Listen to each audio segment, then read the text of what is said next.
Bismillahirrahmanirrahim. Assalamualaikum warahmatullahi wabarakatuh. Come back to my channel bersama saya Sambas ya. Oke guys, pada kesempatan kali ini saya akan menjelaskan sebuah materi tentang karya sastra yaitu cerpen.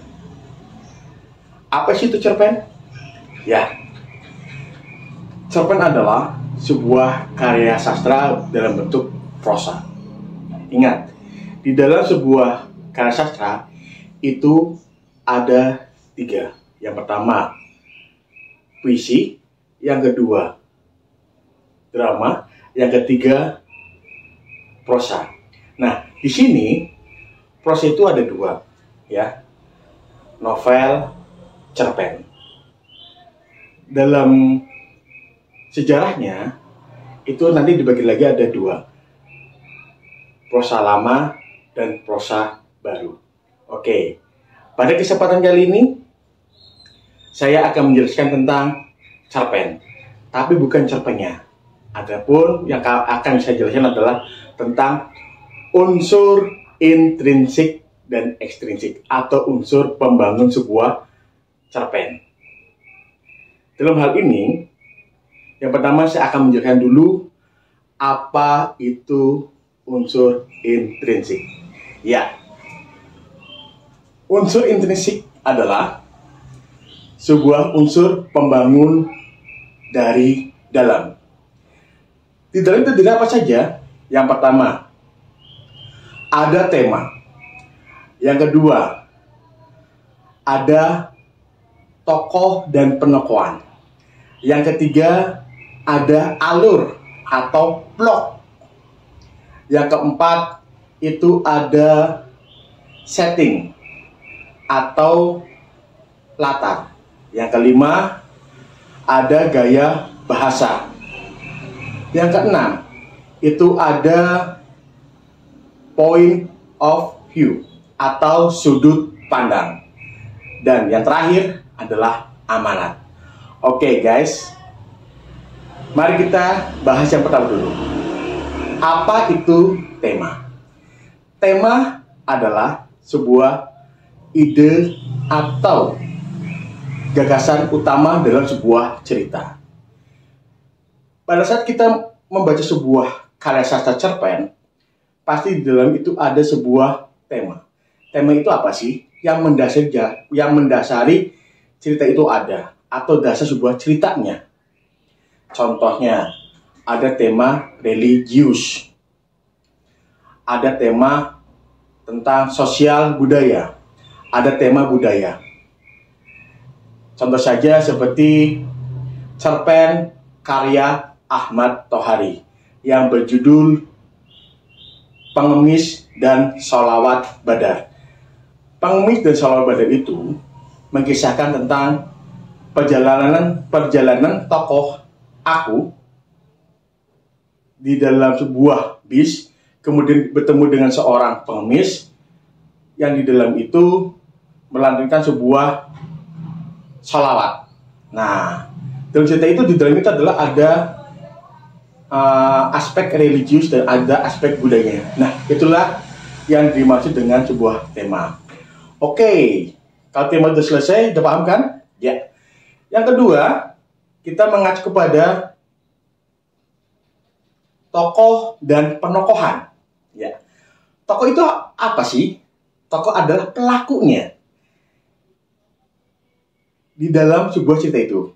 Nah, di dalam tokoh itu ada 2. Tokoh utama dan tokoh pembantu. Tapi kadang di dalam sebuah cerpen itu saya pernah bertanya kepada siswa saya, apa sih tokoh? Malah yang mereka jawab adalah antagonis, protagonis, dan tetragonis. Oh, bukan itu. Tapi dalam cerpen itu ada 2, yaitu tokoh utama dan tokoh pembantu. Tokoh utama itu siapa sih? Oke. Tokoh utama itu adalah tokoh yang sering banyak muncul. Kalau bahasa lainnya adalah lakonnya. Oke. lakonnya, atau tokoh yang sering banyak muncul di dalam sebuah cerita itu, atau tokoh yang dikisahkan dalam cerita itu. Biasanya itu adalah tokoh utamanya. Dan tokoh pembantu itu siapa sih? Maaf ya, tokoh pembantu itu bukan yang menjadi pembantu, bukan. Tapi tokoh pembantu itu adalah tokoh yang membantu tokoh utama. Seperti itu. Jelas ya sampai sini ya? Oke. Kalau udah jelas, kita mengacu kepada selanjutnya, yaitu penokohan. Penokohan apa sih? Nah, di sini dimaksud dengan penokohan adalah sifat dan karakter atau gambaran di dalam tokoh itu. Ya. Misalkan ada tokohnya adalah pemarah. Nah, baik hati, berwibawa, ada juga berparas cantik. Nah, itu termasuk dalam sebuah penokohan. Itu adalah watak dalam sebuah tokoh itu, atau sifatnya itu adalah penokohan. Jelas? Oke, good. Selanjutnya, nomor 3, alur. Nah, di sini alur atau pengaluran itu sering disebut juga dengan namanya plot. Oke, plot. Nah, plot itu dibagi menjadi 3. Yang pertama, alur maju atau progresif. Yang kedua, alur mundur atau flashback.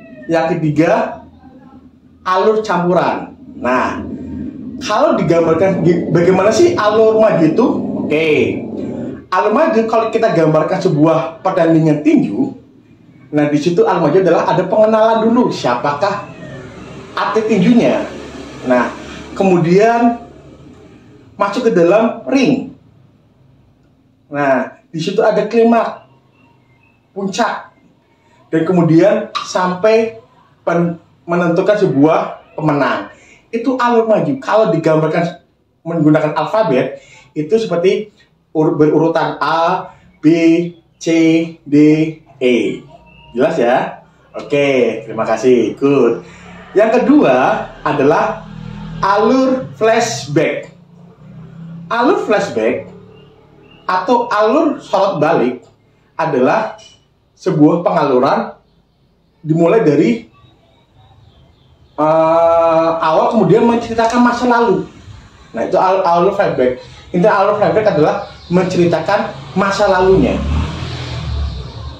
Kalau digambarkan kayak tadi seperti pertandingan tinju atau pertandingan pertandingan tinju, itu berarti alurnya adalah pertama adalah sudah menentukan pemenangnya dulu. Nah, baru mau memberikan piala, baru dikisahkan ke awalnya, bagaimana dia mulai latihannya, kemudian dia masuk ke dalam ringnya, kemudian dia melakukan pertandingan. Nah, baru nanti kembali lagi ke awal lagi, yaitu menentukan pemenangnya. Jadi kalau digambarkan adalah seperti digambar secara alfabet, itu adalah A, B, C, D. Nah, itu kalau digambarkan secara alfabet.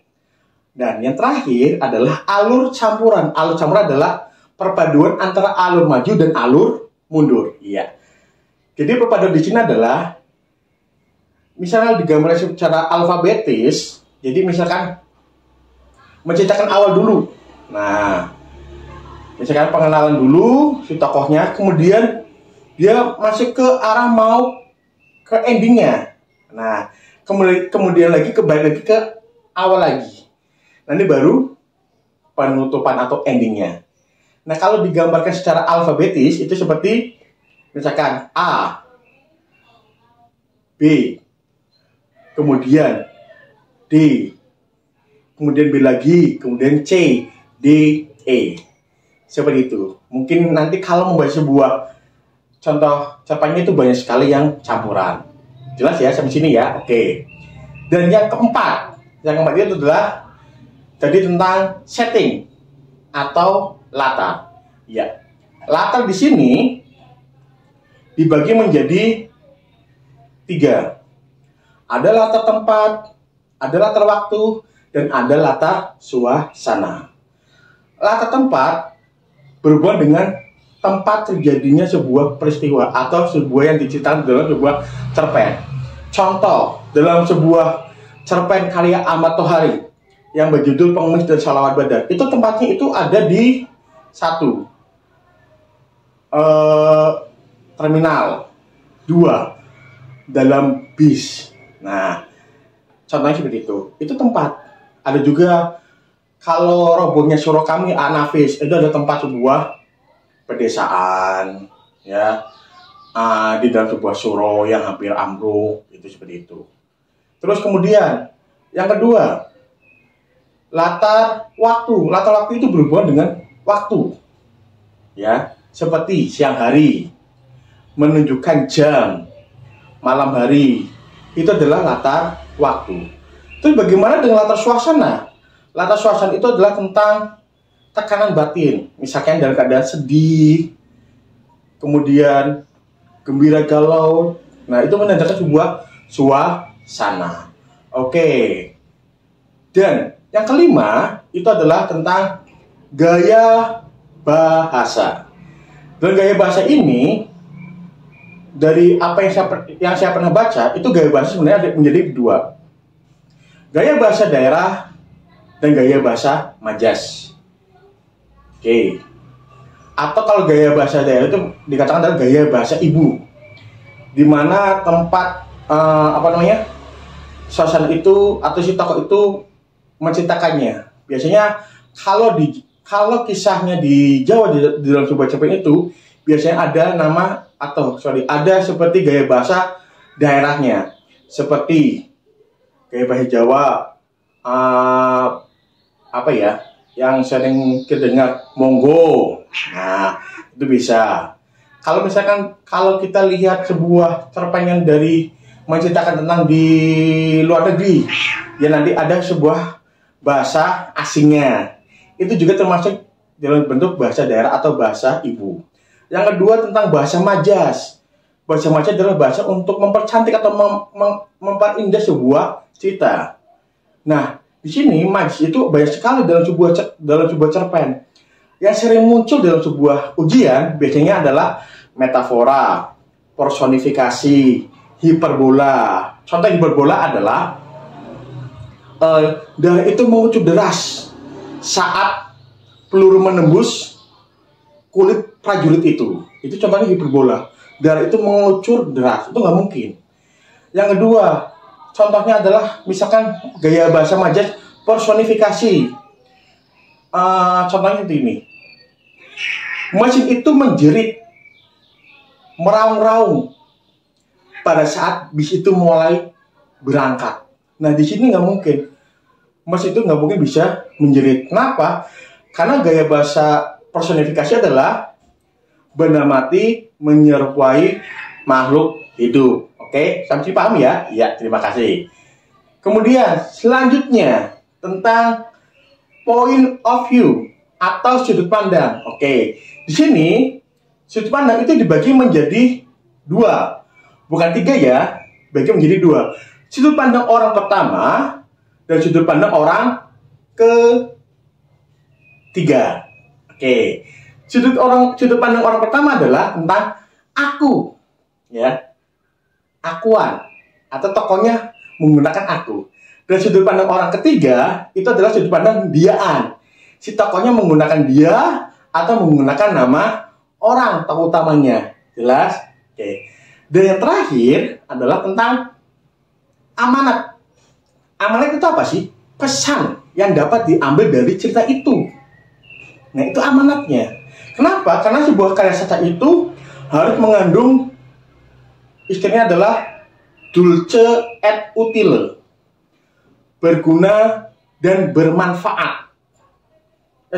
Berguna dan menyenangkan. Berguna itu di sini adalah mengandung sebuah pesan, ya, yang dapat diambil. Kalau menyenangkan itu biasanya adalah orang yang habis membaca sebuah cerpen dari gembira itu menjadi bahagia. Banyak sekali yang dapat diambil hikmahnya dari sebuah cerpen tersebut. Oke, demikianlah pembahasan dari saya tentang unsur intrinsik dalam sebuah cerpen. Itu bagaimana dengan unsur ekstrinsik? Oke, unsur ekstrinsik adalah unsur pembangun dari luar. Misalkan seperti sosial budaya, hal-hal yang di luar sebuah cerita loh, tentang sebuah adat istiadat, tentang sebuah pendidikan yang di dalam itu mengandung sebuah unsur pembangun dari luar.